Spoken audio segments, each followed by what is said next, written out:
Muito bem, pessoal, voltamos com o programa Cidade em Ação, hoje com o pediatra Dr. Éder Carvalho Souza, falando sobre o tema dificuldades escolares, né? Nós já temos aqui a participação dos nossos amigos de casa, os internautas. Doutor, eu já posso passar para uma pergunta aqui? Vamos lá, de uma telespectadora da BNTV, né?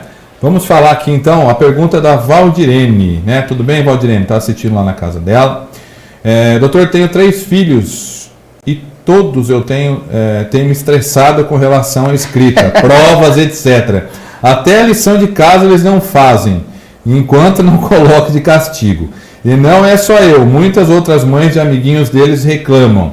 Será que é só por causa de TVs, jogos, entre outros, ou é a própria geração deles que tem essa dificuldade? Então, boa pergunta da Valdirene, isso se aplica a muita gente e a gente tem que entender isso da forma multifatorial, né? Então nós começamos falando do interesse, então a gente precisa despertar o interesse, a motivação e dar um sentido para o estudo.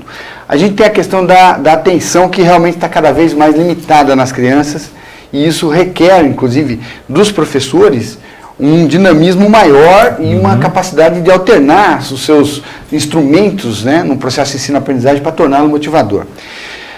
Eu queria também dar um destaque aqui, Abner, para a questão, para questões que envolvem a didática. Então, muitas vezes a gente acha que o problema é a criança e nem sempre é, né? Quer dizer, a criança precisa estar motivada, prestar atenção, entender o que o professor fala.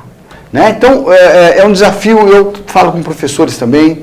Os professores, talvez uma das violências, se a gente pode assim dizer, que acontece com a criança na escola, é o fato de você pegar 30 crianças diferentes, em momentos diferentes no seu desenvolvimento intelectual, emocional, físico, social, colocá-las todas numa sala e querer que todas aprendam do mesmo jeito.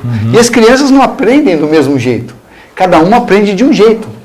Numa a memória visual é melhor, na outra a memória auditiva, uma você tem que usar um determinado método, outra. Então, o professor precisa dinamizar e experimentar diferentes estratégias de aplicação do processo de ensino-aprendizagem para ele conseguir atingir a sala toda, né? E ele precisa aprender a se comunicar, porque no fim das contas, o processo de educação é um processo de relação interpessoal, que depende basicamente de um vínculo afetivo. Então o professor precisa conquistar o seu aluno, conquistar mesmo, estabelecer uma sintonia, uma proximidade, construir canais de comunicação e saber se comunicar. Eu me lembro aqui, Abner, falando disso, no começo do colegial, eu sou de Avaré e eu fiz escola pública lá. Minha família é uma família de condição social limitada e eu fiz até o ginásio, né? O ensino fundamental tá dando aí? Na escola pública. Na época do ensino médio, eu fui para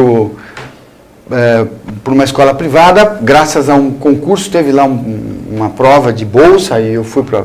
E cheguei com as dificuldades que cada um tem as suas. Sim. Eu me lembro que os primeiros 3 meses, tinha um professor de química, que era doutorado, ele era muito qualificado, mas ele falou 3 meses de aula, eu não entendia nada do que esse cara falava. Eu ficava viajando. Viajava. O corpo estava ali, mas a cabeça estava no planeta. Era como se ele estivesse falando de outra língua, né? Aí ele prestou um concurso, para minha sorte ele saiu da escola, foi para uma universidade. E aí veio um dentista da aula de química. Rapaz. No primeiro dia, aquele cara começou a falar e eu entendia tudo que ele falava. É isso, né? E qual era o segredo? Não, o segredo é a capacidade de comunicação. Eu estou falando disso para citar um exemplo pessoal. E dizer o seguinte, às vezes o professor é muito qualificado, mas ele fala de um jeito ou usa uma determinada forma de transmitir aquele conhecimento que o aluno não consegue se apropriar dele. E de repente alguém talvez menos qualificado, mas falando uma linguagem diferente, sim, ou trazendo aquele conhecimento de uma forma que, no caso, eu conseguia compreender, e aí a coisa passou a ter um sentido para mim e eu comecei a estudar química, o que foi muito bom, porque senão eu não conseguiria ser médico, né, sem conhecer o mínimo de química. Eu só estou citando isso para dizer o seguinte, entra em jogo aí também a capacidade de comunicação e de vínculo que se estabelece entre o professor e o aluno. São uma série de fatores, né? São vários fatores. Inclusive os fatores físicos, que nós já falamos aqui, que é a questão da audição, da visão. Sim. Que é importante a escola proporcionar exames, talvez, de visão. Rotina. Auditivos, né, de audição. A gente fala de teste de Snellen. As escolas devem fazer periodicamente e em determinados momentos do desenvolvimento da criança, testes visuais para ver se a criança... A doutora Solange Fecarota, que é ortopedista, quero mandar um abraço para ela, está assistindo o programa aqui, ela faz esses exames, né? Sim. Que a criança pode ter dificuldade de visão, Sim. Não consegue bem porque não enxerga o quadro. Isso é relativamente comum. Para você ter uma ideia, calcula-se que em torno de 10% das pessoas, isso envolve as crianças, são amblíopes. Elas olham com um olho só. Né? Quer dizer, porque tem problema no outro olho e às vezes não percebe, né? Então, se esses testes não foram feitos, você muitas vezes não consegue identificar. Sim. Então, isso é fundamental, né? No processo de triagem, você tem que descartar os problemas visuais, os problemas auditivos e os problemas mentais. Então, os primeiros passos aí para fazer um diagnóstico, então, se a criança não está indo bem na escola, primeiro ver se tem problema de visão, de audição ou até psicológico. Está na triagem. Na triagem. Não, então, eu queria chegar nisso. Tá. A questão psicológica é fundamental. Por quê? Aprender, estudar, ir bem na escola, requer que a criança vá e consiga conectar o seu mundo interior, a sua mente, com o mundo exterior, com as informações que estão sendo trazidas para ela. Sim. Isso é um processo que parece simples, mas muitas vezes não é, Abner. A criança não aprende do nada, ela vai para a escola com ideias, com concepções, com um conhecimento prévio das coisas da vida, do que ela tem que aprender. E é em cima do que ela já sabe que ela vai construir o seu conhecimento. Então, a gente costuma comparar o processo de escolarização com essa história. A gente usa, né, o termo construção de conhecimento. E realmente é. Nós estamos aqui num estúdio bacana, só que essa laje foi colocada porque tinham tijolos. E esses tijolos estão aqui em pé e organizados porque tinha uma estrutura, né, uma base em cima do que você construiu. Então, o conhecimento é a mesma coisa. Cada aula que o professor dá é um tijolo que ele oferece para a criança e ela tem que assentar aquele tijolo mentalmente nos tijolos que ela já tem e é assim que ela vai se desenvolver. E isso muitas vezes é um processo desafiador para a criança. Até porque ela se bloqueia. E esse fenômeno é um fenômeno comum que eu queria destacar aqui. A gente tem visto muito isso. As crianças emocionalmente vulneráveis, com baixa autoestima, com baixa autoconfiança, com uma autoimagem ruim. E às vezes a criança é colocada em um desafio, né? Você oferece um problema para ela, ela já olha para aquilo e fala, isso eu não sei, eu não consigo. E ela consegue porque ela faz outras coisas que são mais difíceis. Quer dizer, muitas vezes a criança sabota o seu próprio processo de ensino-aprendizagem. Ela congela o seu pensamento e ela não aceita, para não ter a frustração de não aprender, ela não tenta.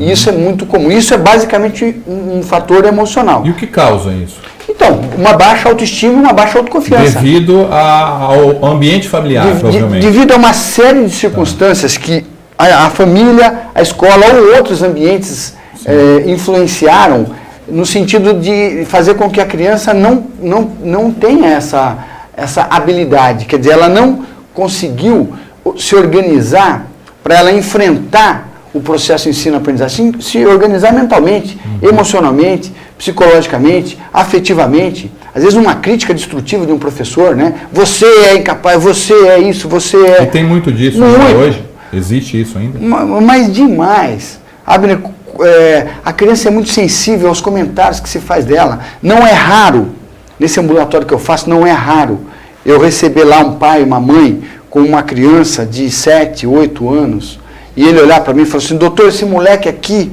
é o capeta, eu não aguento ele. Ou então, olha, esse moleque aqui é burro, ele não consegue aprender. E aí você vai fazer testes cognitivos e a criança tem uma capacidade intelectual boa, muito boa, só que ela não consegue usar isso adequadamente num ambiente escolar, de uma forma adequada para que ela possa ter uma boa aprendizagem e um bom desenvolvimento. Então, os fatores emocionais são muito importantes, inclusive do ponto de vista de equilíbrio. A criança vai para a escola e deixa o pai brigando com a mãe, deixa o irmão que chegou drogado destruindo a casa, ou que ela é, sei lá, aí a gente pode imaginar uma série de circunstâncias, né? Ela às vezes é submetida a situações vivenciais difíceis, de abuso sexual, de negligência, né? De uma série de formas de violência, ou um ambiente desarmônico. Ela vai para a escola sem um equilíbrio emocional, você não aprende isso em uma situação de tensão. Ninguém aprende. Se você vai para uma aula e está nervoso porque aconteceu alguma coisa, você não vai aproveitar as informações que vão estar sendo passadas lá. Então, a criança tem em casa um núcleo familiar adequado, harmonioso, equilibrado, que lhe dê uma autoestima boa, que lhe faça se sentir bem, que lhe faça se sentir capaz, que lhe motive a enfrentar o desafio que o processo de ensino-aprendizagem significa, é fundamental para que ela possa ter um bom desenvolvimento escolar e uma boa aprendizagem. Muito bem. Então, resumindo tudo que você falou, a forma como a criança é tratada em casa, um ambiente familiar, ou seja, como ela vê o funcionamento da sua casa influencia lá na escola. Seguramente. Seguramente, na atenção, no comportamento. Então, hoje os professores reclamam muito, com razão, do padrão de comportamento das crianças, né? As crianças contestam a autoridade, são agressivas, são isso, são aquilo. Isso tudo desemboca na escola e lá é uma bomba. Agora, você vai ver a história de vida dessa criança e você percebe que isso, na verdade, tem as suas raízes, muitas vezes em casa, ou em situações vivenciais que ela teve, né? A criança aprende aquilo que ela vive, não é o que você fala para ela. Não adianta você falar para ela, filho, vai para a escola, fica tranquilo, fica calmo e presta atenção, né? Se esforça para aprender. Se você em casa não deu a ela um ambiente adequado de equilíbrio, de motivação, de condição emocional para ela poder ter uma boa aprendizagem. Doutor, nós vamos chamar rapidamente o intervalo. Daqui a pouco eu quero que o senhor fale sobre a importância dos pais. Como que os pais devem tratar os seus filhos na questão, enfim, de todas as formas para que ele vá melhor na escola. Pode ser? Sim. Vamos falar sobre isso então? Então depois do intervalo, principalmente os papais e as mamães aí, fiquem ligados, viu? A Valdirene está assistindo aqui, quero mandar um abração para o André e a Ana Beatriz, né? Que está mandando um beijo para o Dr. Éder. Tá vendo que legal? Né? E se você também está assistindo o programa, quiser mandar a sua pergunta, depois do intervalo nós vamos falar sobre a importância da família, como os pais devem agir em relação aos seus filhos para que eles vão melhor na escola, tá certo? Já estamos de volta, espero vocês.